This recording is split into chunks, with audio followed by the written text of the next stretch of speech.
이제 우리 하나님 말씀은 여호수아서 8장 30절부터 35절입니다. 자리에서 일어나셔서 여호수아서 8장 30절부터 35절까지 한 절씩 돌아가면서 읽도록 하겠습니다. 30절입니다.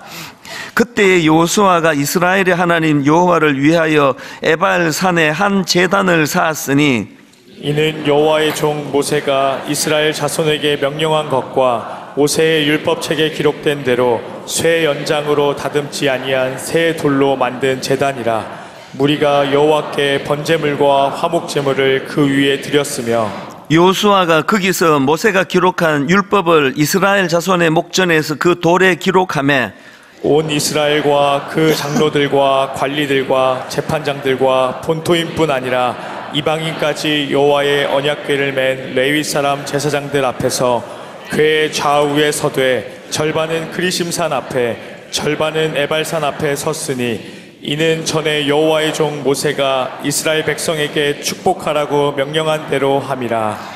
그 후에 여호수아가 율법책에 기록된 모든 것대로 축복과 저주하는 율법의 모든 말씀을 낭독하였으니 모세가 명령한 것은 여호수아가 이스라엘 온 회중과 여자들과 아이와 그들 중에 동행하는 거류민들 앞에서 낭독하지 아니한 말이 하나도 없었더라. 아멘. 네, 자리에 앉아주시기 바랍니다. 그 인터넷 강의를 듣다가 보니까 이제 그 대나무가 이렇게 곧게 그리고 길게 자랄 수 있는 비결에 대해서 이제 언급을 하는 걸 제가 들었습니다. 대나무가 이렇게 곧게 길게 그렇게 뻗어나갈 수 있는 이유가 두 가지가 있다는데요. 그 첫 번째가 뭐냐 하니까 이 대나무는 가지를 많이 만들지 않는다는 겁니다. 그러면서 이제 그 강사님이 강조하는 게 이 대나무는 에너지를 오직 한 줄기에만 집중하다가 보니까 그렇게 올곧게 또 길게 높이 뻗어갈 수 있다. 그러면서 그 이제 강의를 듣는 대상이 학생들인데요. 성공하고 싶으면 목표를 정하고 그것에 몰두해야 된다. 거기에 집중해야 된다. 그 쓸데없는데 에너지 낭비하면 안 된다. 뭐 이제 그런 권면을 하는 걸 제가 들었고요. 그런가 하면 이제 또 하나 더 있더라고요. 이 대나무가 그렇게 곧게 길게 자랄 수 있는 것은 그 대나무에 매듭짓기 때문이다. 그런 얘기를 하더라고요. 이 매듭짓기가 뭐냐 하면은 이 대나무는 어느 정도 이렇게 자라가면은 스스로 자라는 것을 잠시 멈추고 그리고는 이제 마디를 만든다는 거예요. 이 마디를 만들어서 매듭을 짓고 또 일정하게 자라다가 일정하게 자란 이후에는 또 성장을 스톱하고 마디를 만들고 매듭을 짓고 이게 이제 계속 반복이 되기 때문에 대나무가 올곧게 뻗어나갈 뿐 아니라 뭐 태풍 같은 이런 거를 만나도 어지간하면 끊기지 않고 그렇게 지탱할 수 있는 힘을 갖게 된다. 이제 그런 내용인데요. 제가 또 딴 데를 찾아보니까 비슷한 내용의 글이 있더라고요. 한번 들어보십시오. 단기적으로 본다면 계속 자라는 것에 힘을 쓰는 것이 더 효율적이겠지요. 하지만 대나무는 그런 방식을 택하지 않습니다. 일정 부분 자라났다 싶으면 잠시 쉬어가며 마디를 형성하며 매듭을 짓습니다.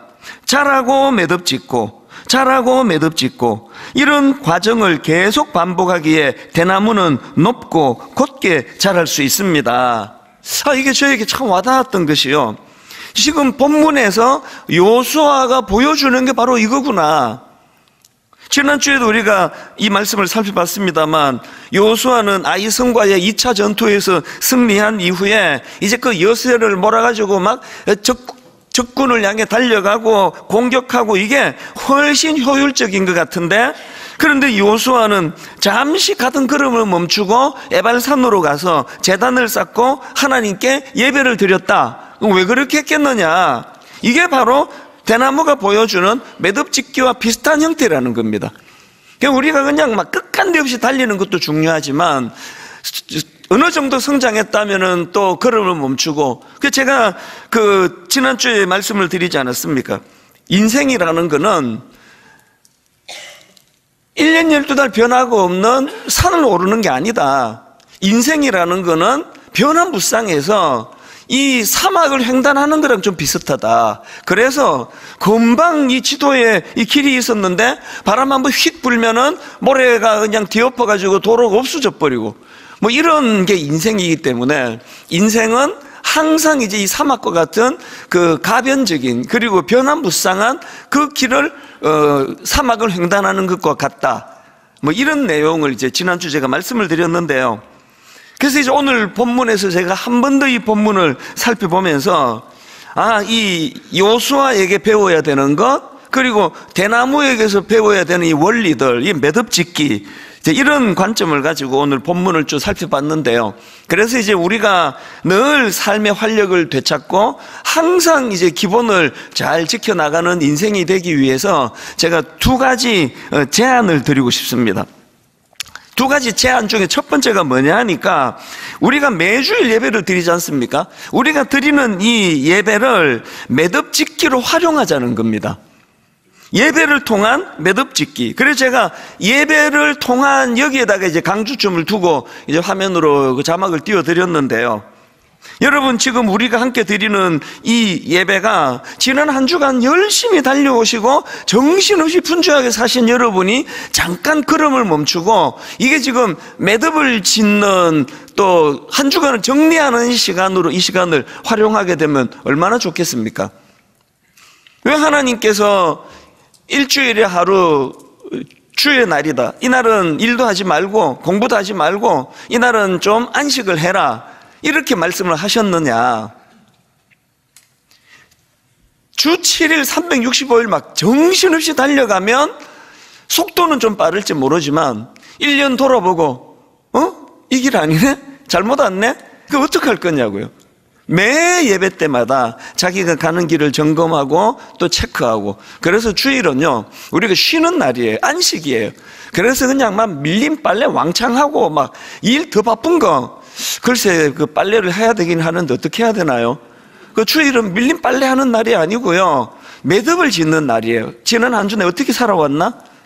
내가 그냥 어떤 일을 취하기 위하여 그 누구를 내가 아프게 한 적은 없나? 누구를 내가 속인 적은 없나? 난 이렇게 가는 게 옳은 건가? 이거 점검하는 시간이 돼야 된다는 거죠. 그리고 우리가 하나님 앞에서 아까 제가 인생은 산을 오르는 것이 아니라 또 그런 가변적인 것을 지나는 게 아니라 사막을 건너는 것이기 때문에 우리는 항상 지도도 필요하지만 진짜 중요한 건 나침판이다. 내가 가는 이 길을 늘 점검받아야 된다. 그렇게 보면은요, 이 예배는 나침판은 점검하는 시간이에요. 이 고장난 것 아닌가?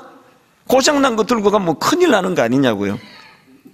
요한복음 4장 23절에 보면은 아버지께 참으로 예배하는 자들은 신령과 진정으로 예배할 때가 오나니 곧 이때라. 아버지께서는 이렇게 자기에게 예배하는 자들을 찾으시느니라. 우리가 안식을 누리며 주의 날을 왜 예배하는 것으로 지킵니까? 피조물로서 내 위치를 확인하는 시간이에요.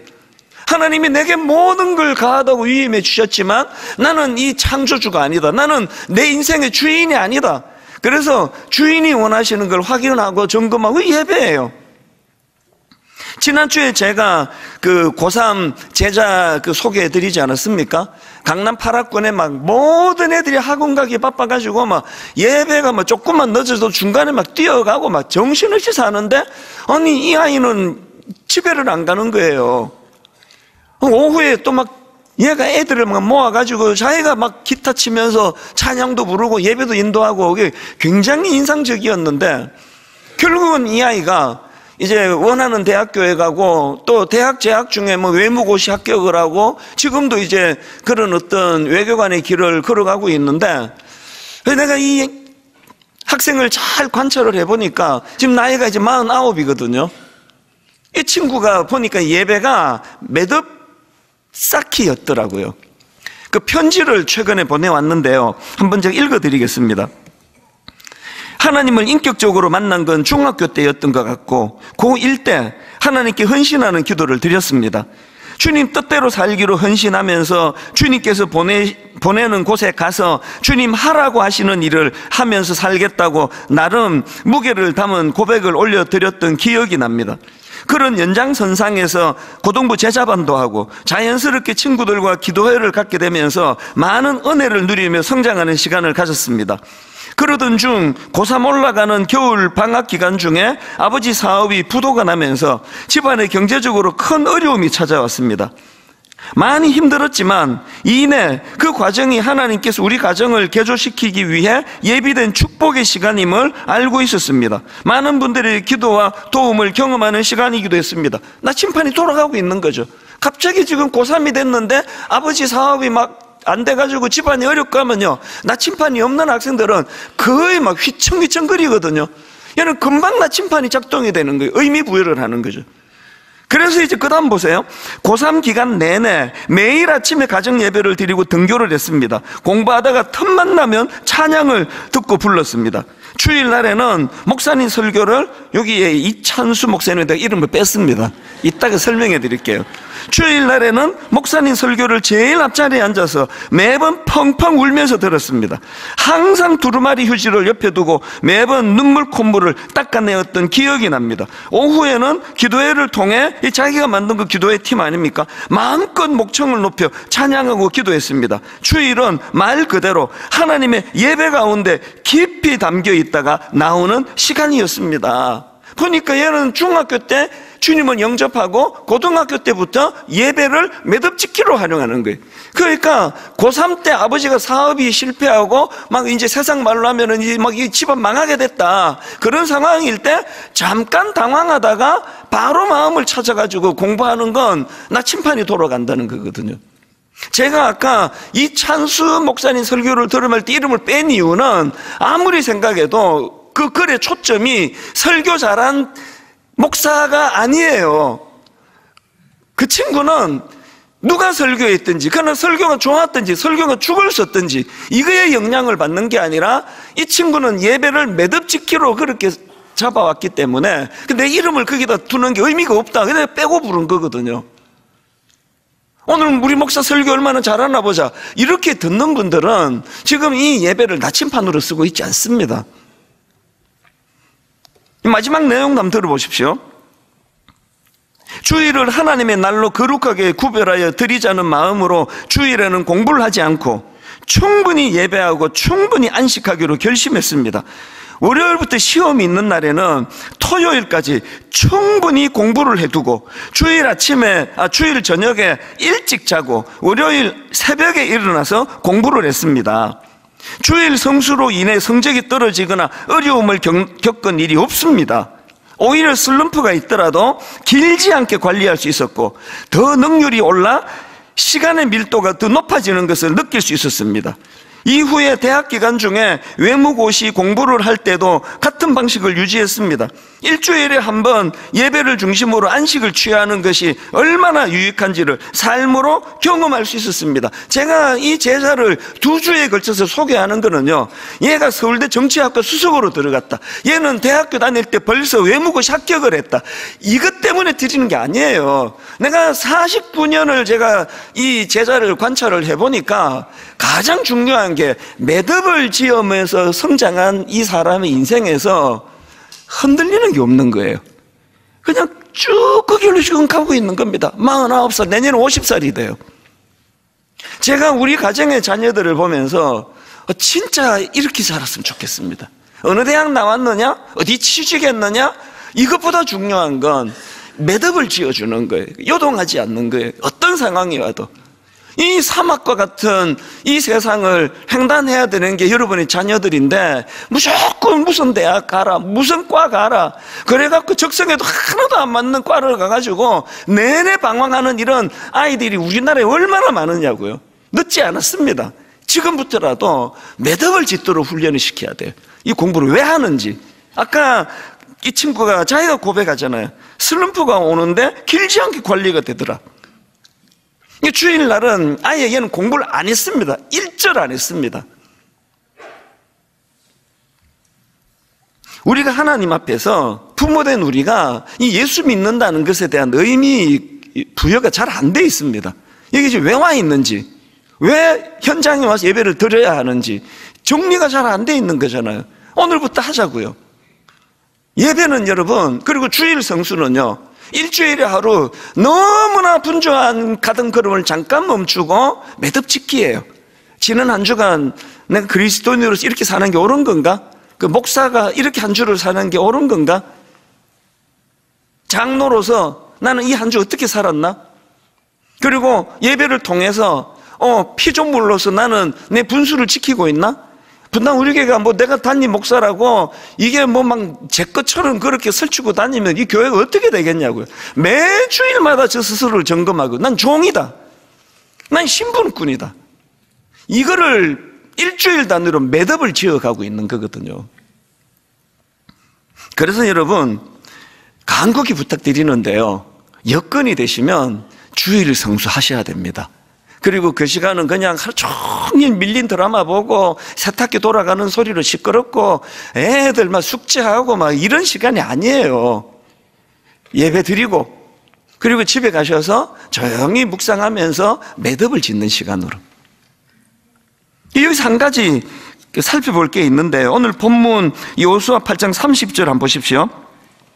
그때 여호수아가 이스라엘의 하나님 여호와를 위하여 에발 산에 한 제단을 쌓았으니 이는 여호와의 종 모세가 이스라엘 자손에게 명령한 것과 모세의 율법책에 기록된 대로 그 다음 보세요. 쇠 연장으로 다듬지 아니한 새 돌로 만든 제단이라. 여기 보니까 두 가지 중요한 포인트가 나오는데 먼저는요, 이게 모세가 이스라엘 자손에게 명령한 것, 그러니까 하나님께서 모세를 통하여 명령한 걸 행하는 거예요.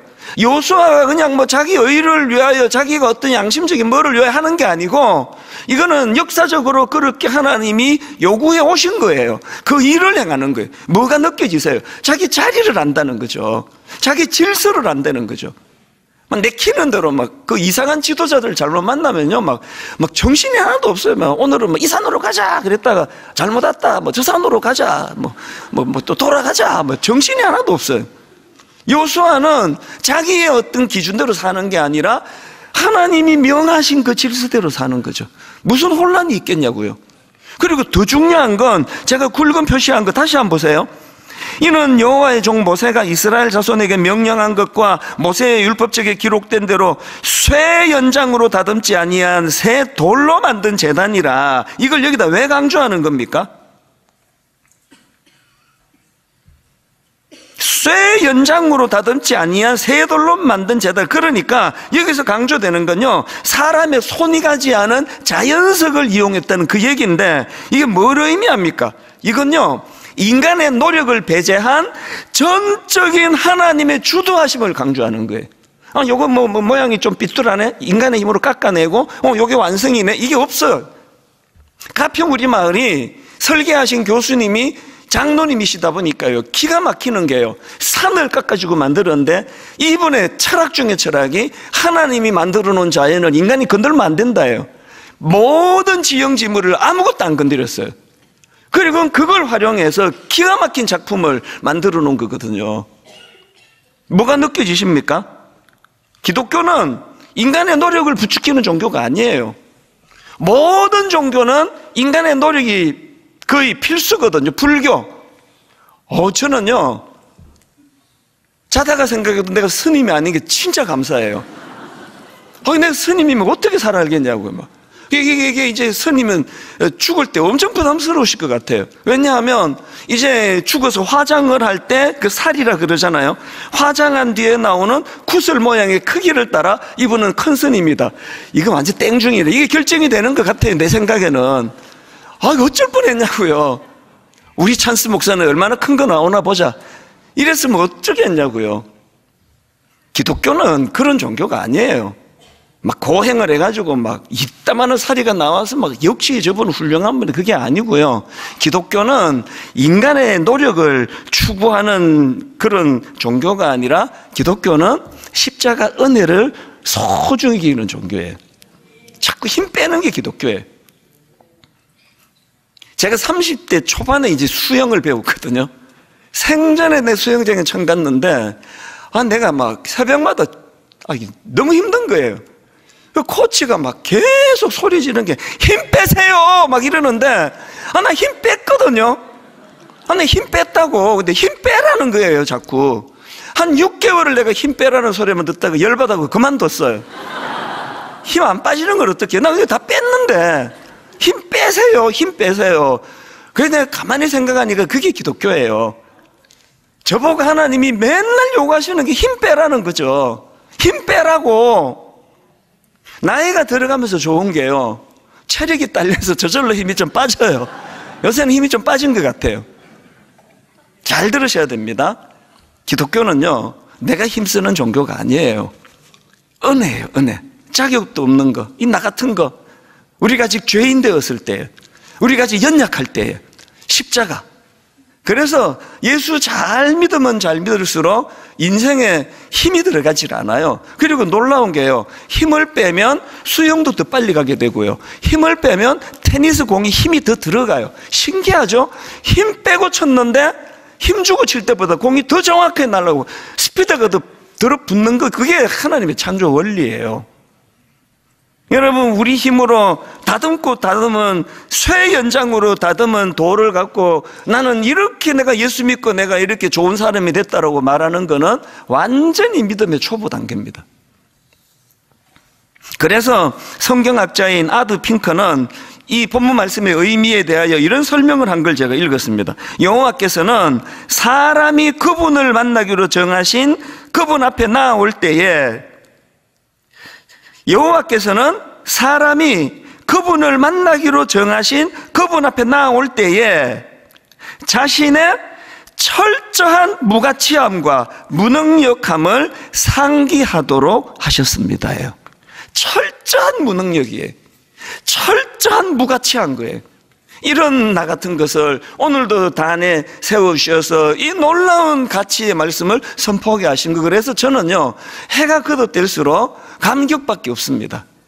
이제 내가 저 설교 좀 하는데, 이제 설교 좀 제법 이제 좀 설교가 뭔지 알 것 같아.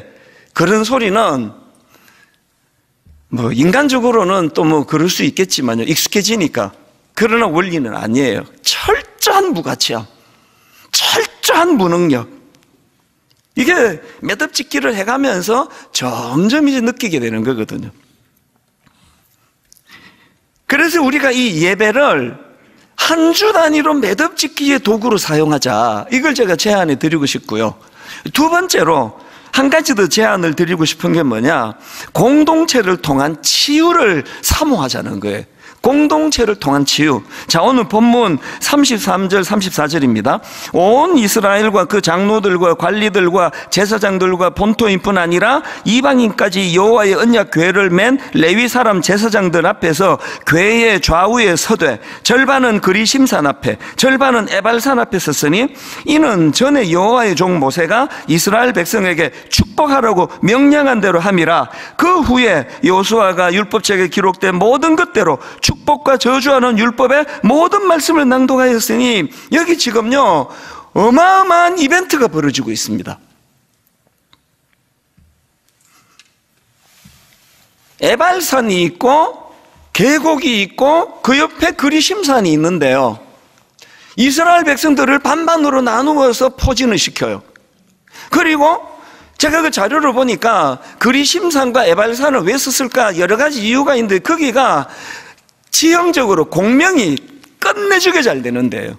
그래서 그냥 뭐 메아리가 잘 퍼지니까 그 하나님이 원하셨던 그 말씀을 선포할 때 그것들이 이제 백성들에게 다 이제 스며들어 전달이 되고, 그리고 이제 중요한 게 뭐냐면은 그렇게 저주와 축복의 말씀을 선포하는 그 일이 신명기 27장에서 모세가 명령한 것인데요, 신명기 27장에도 보면은 백성들을 그리심산과 에발산으로 분산해서 세워놓고 각각 저주와 축복의 메시지를 선포하고는 뭘 요구하느냐, 하나하나가 선포될 때마다 모든 백성들이 아멘, 아멘, 아멘 이거를 이제 선포하라는 거예요.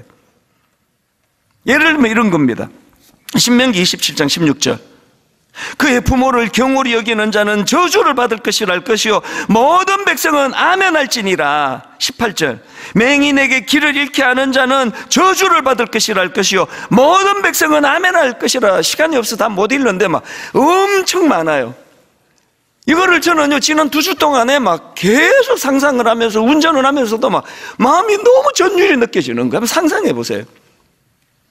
그 공명이 잘 되는 그 지형지물을 이용해 가지고 거기에 하나님의 말씀이 선포되고 여기에 저주의 말씀과 그리고 또 축복의 말씀, 이거는 동전의 양면 아닙니까? 그리심산에서는 순종으로 오는 하나님의 축복을 선포하고 에발산에서는 불순종으로 오는 하나님의 저주를 선포하는데 왜 이거를 번갈아 가면서 선포하느냐? 동전의 양면이, 너 이렇게 하면은 큰일 나. 경고의 말씀과 이렇게 하면은 누리게 될 복을 네가 사모해야 돼. 이것들이 지금 선포하는데 아멘, 아멘, 아멘. 이렇게 지금 거기에 백성들이 화답을 하고 있다는 거죠. 제가 그 쩌렁쩌렁한 말씀이 선포되는 그 모습을 보면서 아, 이게 현대 교회의 문제가 이거구나. 한국 교회의 문제는요, 한자로 이름을 잘못 짓는 것부터 시작이라고 여러 번 말씀드렸습니다. 교회를 가르칠교 모일회 그래가지고 교회를 학원 비슷하게 만들어가지고 설교 잘하는 게 최고고, 그리고 설교 듣고 끝이에요. 요 머리에만 머무는 게, 내가 깨달았죠. 분당 우리 교회 회복되는 게 퍼포먼스라는 거예요. 이벤트가 필요해요.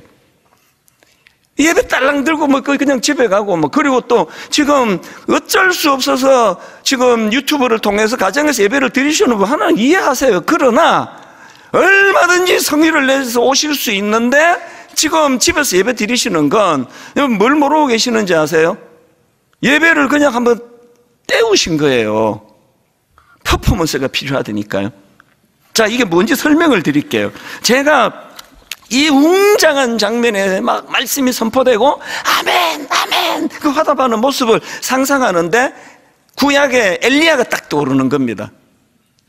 그것도 막 엄청 지금 우울증에 빠져있던 엘리야. 그게 열왕기상 19장 4절입니다. 엘리야를 보세요. 자기 자신은 광야로 들어가 하룻길쯤 가서 한 로뎀나무 아래에 앉아서 자기가 죽기를 원하여 이르되 여호와여 넉넉하오니 지금 내 생명을 거두시옵소서. 나는 내 조상들보다 낫지 못하나이다. 이거 완전 중증 우울증이에요. 이게 자살 충동을 느낄 정도면 굉장히 심각한 상태예요. 아니, 엘리야가 어쩌다 이렇게 우울증에 빠져버렸나?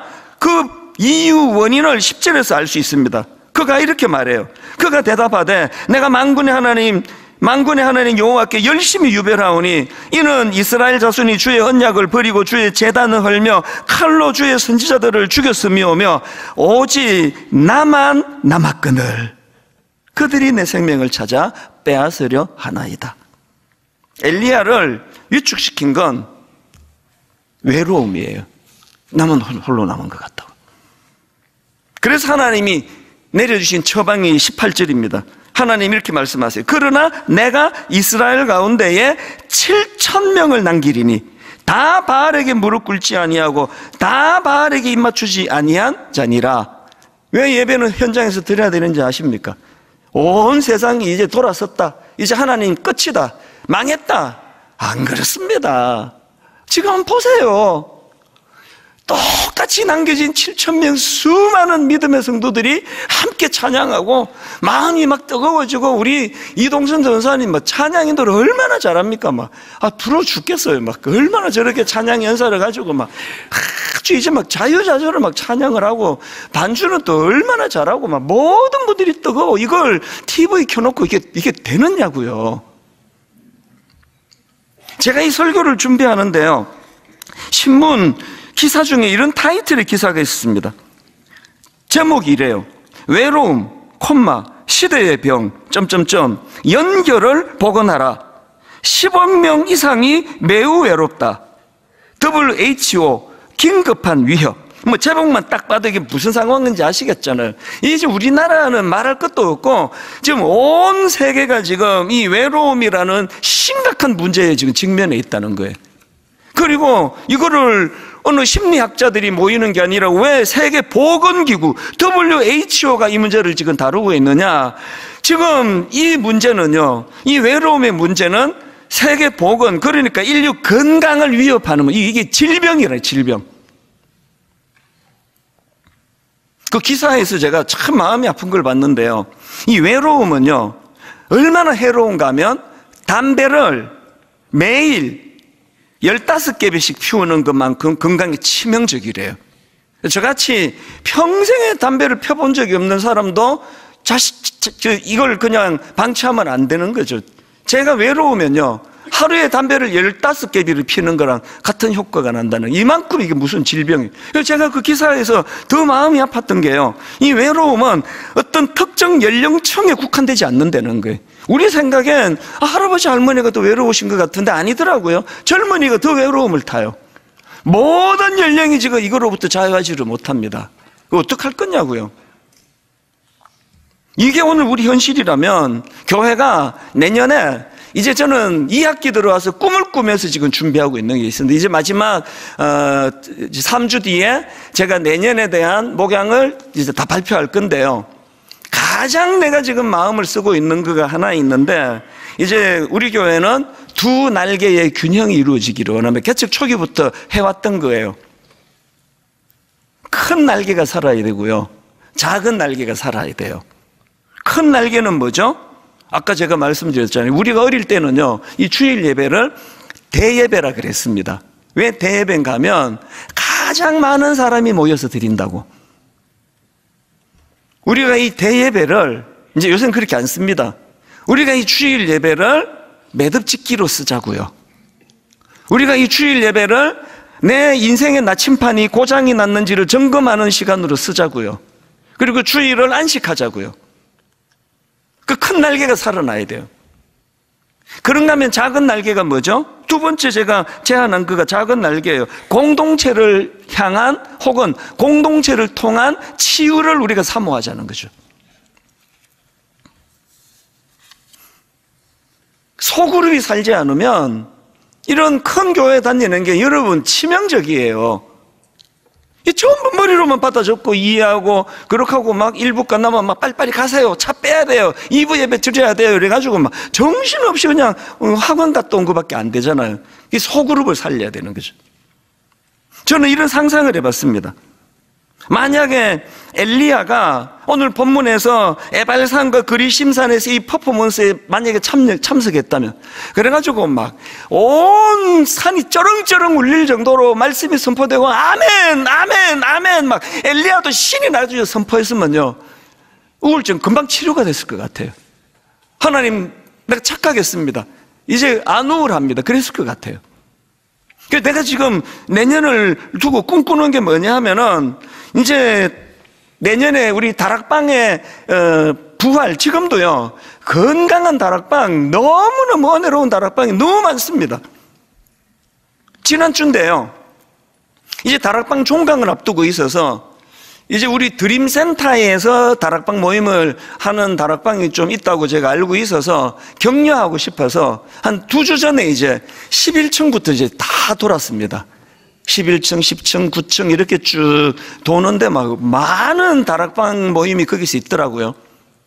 그리고는 제가 이제 이게 시간이 없어가지고 제가 이제 다음 주일 다시 오겠다고 그렇게 하고 이제 약속을 하고, 하필 또 그 주에 또 갑자기 또 아파가지고, 그래서 이제 한 주 못하고 약속은 지켜야 되니까 이제 그게 지난주예요.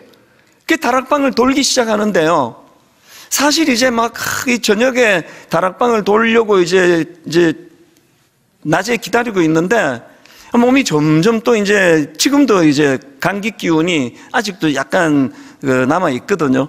그리고 그날 여의도에 가서 또 이제 미팅하고 막 차 막히고 왕복 뭐 한 3시간 이상 막혔던 것 같아요. 그렇게 하고 막 이제 오후에 있으니까 막 체력이 확 떨어지고, 내가 왜 간다고 그랬지, 약속은 지켜야 되는데, 그렇게 하고 막 점점 이제 체력이 떨어졌는데요, 그렇게 하고 이제 한 8시 가까이 돼서 11층부터 이제 쭉 도는데 피로가 다 풀렸어요. 완전히 다 풀려요. 왜 그런지 아세요? 제가 이제 11층부터 가니까 참 이 여성들이, 우리 남성들이 진짜 배워야 돼요. 이 여성들은 참, 그래서 병도 남자들보다 덜 든대잖아요. 또 장수 안 되잖아요. 얼마나 표현을 잘하는지.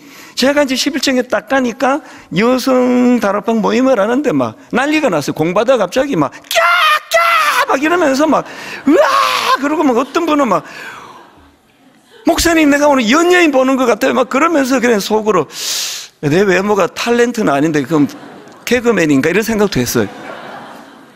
어떤 분은 막 막 소리 지르면서, 이야, 담임 목사님 이렇게 봐도 내 이렇게 기쁜데 예수님을 만나면 내가 얼마나 기쁠까, 그런 생각을 했습니다. 그러면서 막 너무너무 환대하고 막 반가워해주고 그렇게 해주니까요, 제가 빨리 가서 이제 기도해드리고 그 다음 가고 기도 가야 되는데 안 가고 싶은 거예요. 미적미적 그러다가 다 못 돌아버렸습니다. 어떤 그 다락방에 갔더니 순원 한 분이 막 우시는 거예요. 저 보더니. 저를 봐서 반가운 것도 있지만요, 이분이 초등학교 선생님이신데요, 학교에 지금 문제가 있었대요. 마음이 우울하고 마음이 힘든데 하나님이 이 마음을 아시고 우리 담임 목사님을 보내주시오 이렇게 하시는 거예요. 막 눈물을 막 줄줄 우시는 거예요. 이게 이분에게 퍼포먼스예요. 하나님이 이렇게 섬세하게 일하시는구나. 그래서 제가 네 촌놈이 내가 이게 목사가 아니었을 때 어디 가서 이렇게 환대를 받겠냐. 어디 가서 솔직히 내 평생에 나 연예인 보는 것 같던데 이러면 나 이제 뭐 소원이 없어 더 이상. 어디 가서 이런 환대를 받느냐고요. 그래서 여러분 오후에 막 체력이 떨어지고 막 감기 기운하고 막 약속을 왜 했지 이랬는데요, 그러고 다 풀려버렸어요. 감기 다 나았습니다 지금. 진짜라니까요. 그래서 제가 내년에 다락방에 더 꿈을 꾸게 됐습니다. 이게 담임 목사를 오랜만에 큰 교회가 잘 못, 이것도 비극이기는 해요. 담임 목사를 못 보다가 오랜만에 보니까 막 이렇게 환대하고 반가워하고 막 그렇게 축복해 주는 이걸 매주일마다 서로 하면 어떨까? 매주일마다 서로 맞아주고. 세상은요, 달면 삼키고 쓰면 뱉는 거 아닙니까? 기능으로 따지면 얼굴 확 돌리고 계산하고 더 이상 얻어먹을 거 없으면 등을 돌리고. 교회가 이런 곳입니까? 아니잖아요. 조건을 따지지 않고 이 사람 자체를 기뻐해주고 환영해주고, 금요일 만나는 뭐 이번 한 주 수고했다고.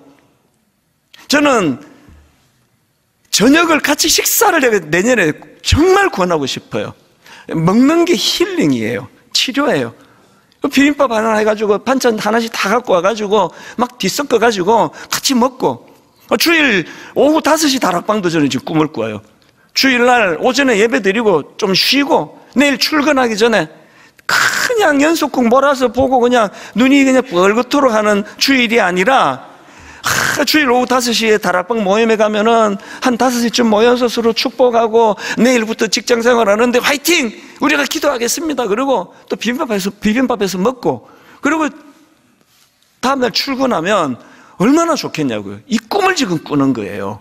내가 겪어보니까요, 환대를 받으니까 피로가 풀리더라고요.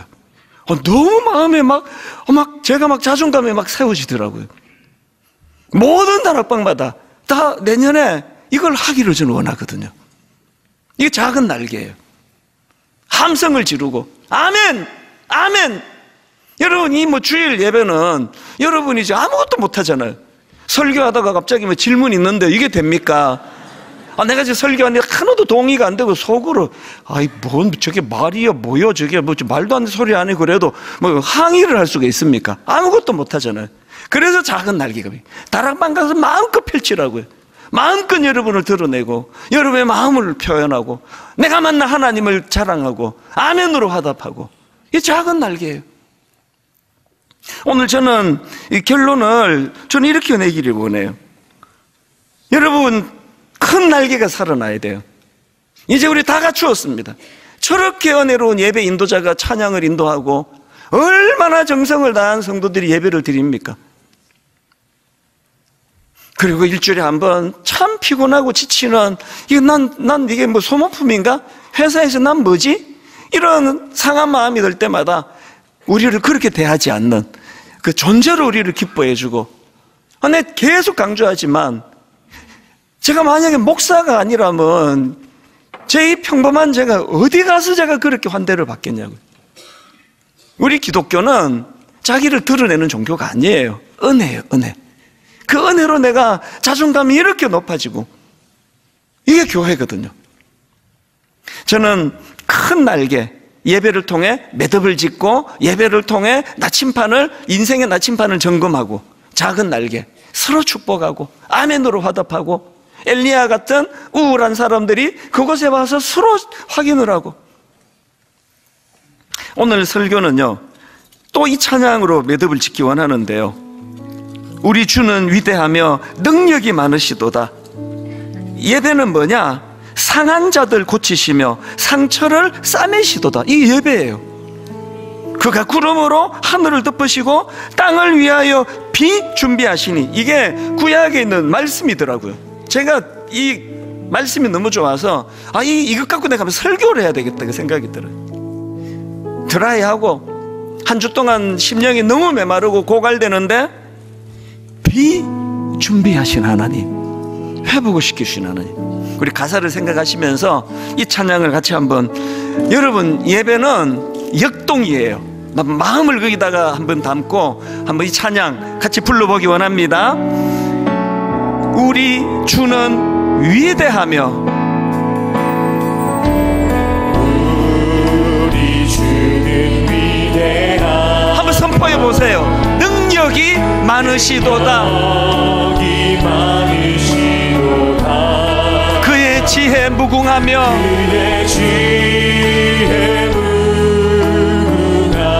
인자는 영원하도다. 인자는 영원. 매 예배 때마다 사모하십시오.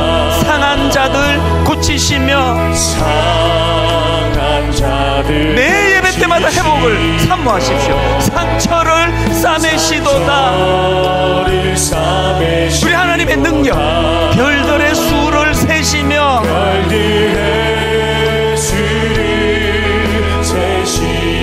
이름을 붙이셨도다. 한 주 내내 고갈되고 결핍하고 메마르고 드라이해진 우리 심령에 그가 구름으로 하늘을 덮으시며, 메마른 우리 심령 땅을 위하여 비 준비하시니, 믿음으로 선포합니다. 예루살렘아 여호와를 찬송할지어다.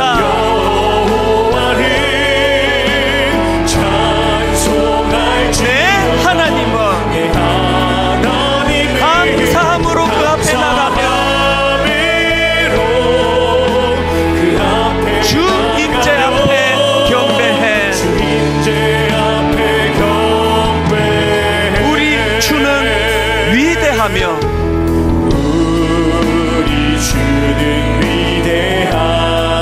능력이 많으시도다. 그의 지혜 무궁하며,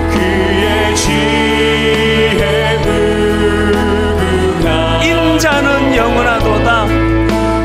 여러분 사막 같은 삭막한 한 주간 보내면서 마음이 많이 지치셨어요. 상한 자들 고치시며, 이게 예배입니다.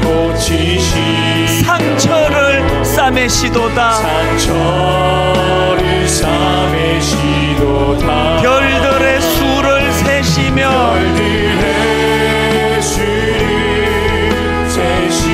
이름을 붙이셨도다. 메마르고 건조한 이 땅을 한 주 내내 살아왔던 우리 그 하나님, 그가 구름으로 하늘을 덮으시며 땅을 위하여 비 준비하시니, 예루살렘아 여호와를 찬송할지어다. 내 하나님은 감사함으로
날개 예배가 살아야 돼요.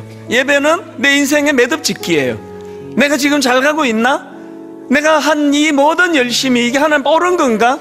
예배는 나침판을 점검하는 시간. 이 고장나면 큰일 나잖아요. 내 제자 49살이에요 제가 19살 때 그 친구를 만나갖고 지금까지 보면서 정확한 나침판을 가지고, 하나님의 나침판을 가지고 인생에 혼미함이 없습니다. 그런가 하면 작은 날개가 살아야 돼요. 외로움, 이게 지금 현대인들의 전 세계적인 문제라 그래요. 질병이에요. 교회가 이걸 해결해 줄 수 있다고 봅니다. 하나님, 우리 소그룹이 살아나고 다락방 안에서 하나님 치유가 일어나고 내 존재감 회복이 되고, 나 같은 게 뭐라고 이렇게 환대를 해주시나? 나 같은 게 뭐라고? 자격 없는데? 무가치한데? 우리가 아직 죄인 되었을 때 십자가를 의지하면 이 큰 날개 작은 날개 두 개를 가지고 우리가 이 시간 기도하기 원합니다. 내년을 꿈꾸기를 원합니다. 우리 한번 주님 이름 큰 소리로 선포하고 합심하여 꿈꾸는 대로 기도하기 원합니다. 같이 기도하시겠습니다. 주여, 살아계신 하나님, 살아계신 아버지, 우리가 내 날개 우리의 삶과 운명을 회복되어주고 살아갈 수 있도록 놀라운 주님을 위해 기도를 걷기를 우리의 나침반을 천국의 문이 함심을 가져가며 나아갈 수 있도록 우리의 삶을 낼 수 있도록 인도하여 주시옵소서. 그런데 우리의 작은 날개가 회복되어지길 바랍니다. 소리를 내는 하늘에서 진정한 생명이 일어나기를 주시옵소서. 그런데 우리 안에 세상의 십자가의 은혜와 사랑을 우리 모두가 될 수 있도록 인도하여 주시옵소서. 정말 주의 믿음을 짓는 신을 도하여 주시옵소서. 멀리 바라보며 주님께서 부르시고 가라신 그 길을 끝까지 내가 나아가시는 우리의 열릴 수 있도록 인도하여 주시옵소서. 우리 생명이여 이 복 말씀에 우리가 인도하여 주시옵소서. 여러분이 그 말씀을 실감하게 하여 주시옵소서. 우리 부르신 가운데 아멘으로 하나 주의 아나이시니까 우리가 될 수 있도록 주여 역사하여 주시옵소서. 우리의 힘을 통하여 기도하시라 합니다. 이것이 삶 가운데 있는 죄를 통하여 하나님 지켜하여 주시옵소서. 아버지, 우리 다시 한번 생명으로 하나님 나라의 예수를 모두가 될 수 있도록 주여 인도하여 주시옵소서. 아버지, 이 날 통하여서 내가 우리의 나침반을 구정하고 다시 한번 구정된 나침반을 바라보며 예수 그리스도를 추구하며 나침반을 충만하게 하여 주시옵소서. 우리 하루가 될 수 있도록 주여 역사하여 주시옵소서. 고마우신 하나님 아버지, 한 주 내내 참 고갈했습니다. 자꾸 메말라가고 드라이해져 짜증이 나고 우울하고 힘든 시간을 보냈습니다. 오늘 하나님, 하늘의 비를 마련해 주시는 그 하나님께서 우리 심령에 담비로 적셔주시니 감사합니다. 매 이 예배가 내 인생의 하나님 매듭짓기가 되게 하여 주시옵소서. 매 드리는 이 예배가 내 인생의 나침판을 점검하고 수정하고 그런 아름다운 시간으로 인도하여 주시옵소서. 하나님, 우리 교회는 작은 날개 소그룹이 살아나기를 원합니다.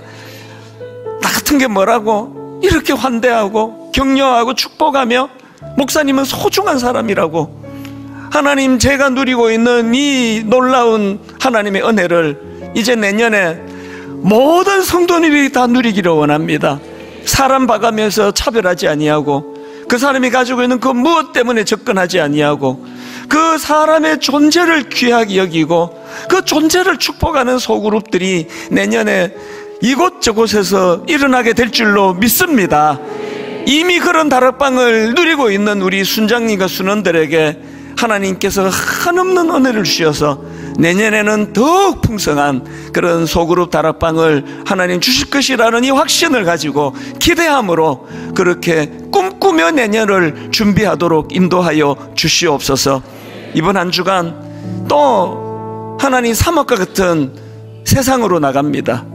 바람 한번 훅 불면 길이 없어져 버리는 하나님, 이 인생길에 정확한 나침반을 가지고 혼란함 없이 혼미함 없이 잘 살아내는 한 주간 되게 하여 주시옵소서. 우리 주 예수 그리스도의 은혜와 하나님 아버지의 다함없는 사랑과 성령님의 감동, 감화, 유로교통 충만하심의 역사가 오늘 주신 말씀 마음에 담고 힘 얻어 달려가기로 다짐하며 예배하는 모든 주의 자녀들 머리 위에 지금부터 영원토록 함께 하시기를 간절히 축원하옵나이다. 아멘. 지금은 선교 헌금 시간입니다. 이 예배를 통해 삶 가운데 은혜와 회복이 충만하시길 간절히 기도합니다.